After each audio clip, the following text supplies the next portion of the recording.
yung mall, oh, New Sudbury Center. Ayan, diretso yan hanggang doon.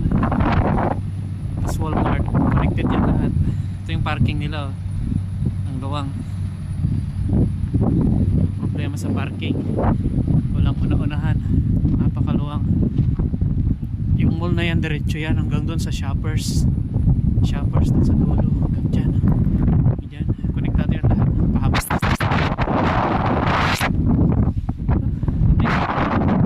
yung hangin, o, tingnan mo. Hangin. May mga paisa-isang naglalakad din tulad ko. Wala ding sasakyan siguro yung mga